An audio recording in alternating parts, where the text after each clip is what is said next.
कहानी सुनाऊंगी, ठीक है? सुनोगे? मजा आता है कहानी सुनने में?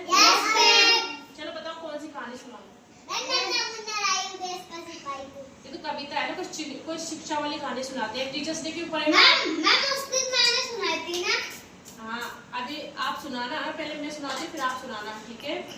आज मैं आपको गुरु और शिष्य की कहानी सुनाऊंगी। सुनिए आपने पहले कभी? मैं आपको सुनाती हूँ। एक बार है ना, एक गुरु और एक शिष्य थे जो कि कहाँ जा रहे थे, गुजर रहे थे एक रास्ते से, है ना?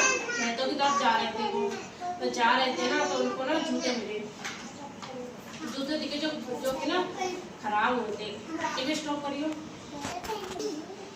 कर दी। तो ना वो खेतों में जब गुजर रहे थे ना, तो उनको ना जूते दिखे जो कि तो थोड़े से खराब थे, पट भी रहे थे ना। तो वो जूते दिखे ना, तो ना उसका जो शिष्य था, गुरु के जो शिष्य थे ना, तो उन्होंने गुरु से बोला, गुरु जी आज है ना, मैं आपको ना हंसाकर मैं आज ऐसा काम करूँगा ना कि आपको ना हंसी आ जाएगी, आप खुश हो जाओगे।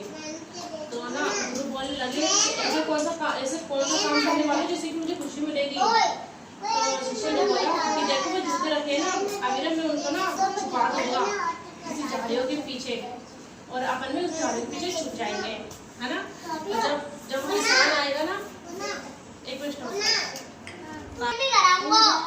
कर दी।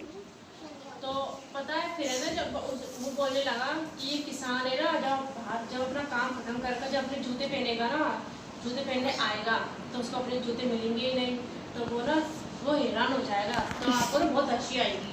तो गुरु बोलने लगा इससे तो मुझे कोई खुशी नहीं मिलेगी, क्योंकि इससे तो बल्कि हैरानियत होगी ना, बल्कि दुख होगा कि हम किसी को परेशान कर रहे हैं, और परेशान करने में किसी को खुशी नहीं मिलती, है ना? किसी को दुखी देखकर हमें कभी खुश नहीं होना चाहिए। तो ना गुरु फिर शिष्य से बोलने लगे कि मैं कुछ ऐसा काम अब मैं तुम्हें ना ऐसा काम करूँगा कि तुम खुश हो जाओगे। तो शिष्य हैरानी से बोलने लगा कि ऐसा आप कौन सा काम करोगे जिससे कि मैं खुश हो जाऊँगा। तो गुरु बोला शिष्य से कि तुम जाओ और झाड़ी के पीछे घुस जाओ। झाड़ी के पीछे बस घुस गया और गुरु भी वहाँ पर आ गए झाड़ियों के पीछे, और उन जूतों के साथ क्या किया गुरु ने पता नहीं। जब किसान बाहर आया, है ना, किसान अपना काम खत्म करके जब बाहर आया ना, तो वो अपने जूते पहनने लगा। जब एक जूते उसने पहना तो उसने क्या किया, चांदी का सिक्का मिला, तो उसने निकाला तो देखने लगा कि ये तो चांदी का सिक्का है, तो उसने अपनी जेब में रख लिया। लेकिन फिर वो दूसरा जूता पहनने लगा तो उसमें भी चांदी का सिक्का था, उसने एक चांदी का सिक्का उसने लिया। जब दोनों चांदी के सिक्के देखे ना, तो ना वो ऊपर वाले से प्रार्थना करने लगा कि मेरी पत्नी और मेरे बच्चे क्या है आज भूखे हैं, और वो बीमार भी है, और मेरे पास पैसे भी नहीं थे, और आप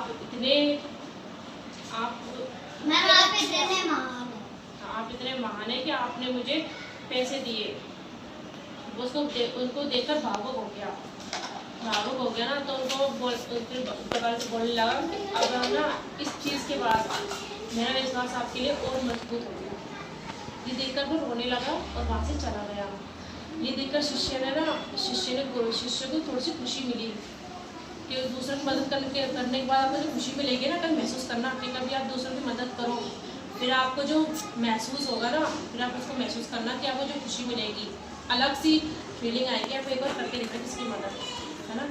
तो शिष्य गुरु के पास आया, फिर गुरु ने कहा शिष्य से कि आप बताओ कि तुम उसकी जूते छुपा देते तब तुम्हें ज़्यादा खुशी मिलती, या फिर अब तुमने उसकी मदद की अब तुम्हें ज़्यादा खुशी मिली है?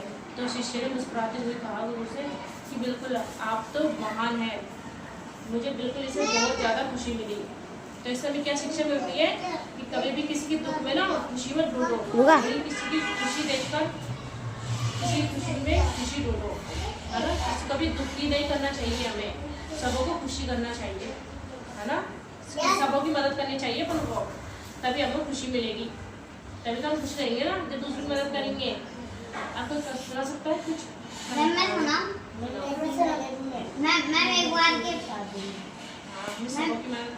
एक बार की बात थी,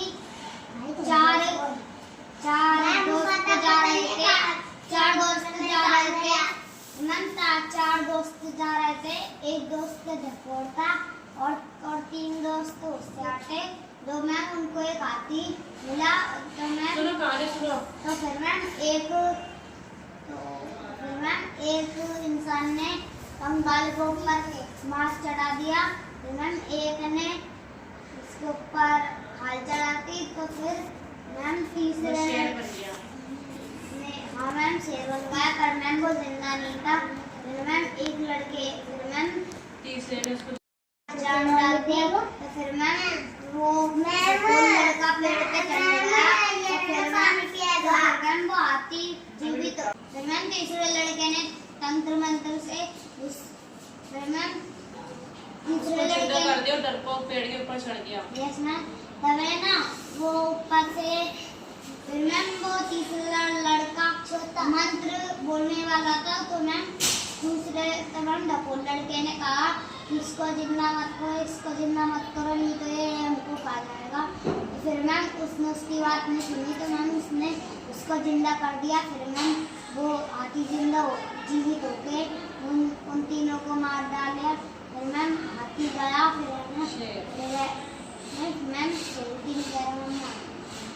मैम हाथी है ना, तो मैम हाथी जंगल के दूर चला गया। फिर मैम वो लड़का नीचे उतरा।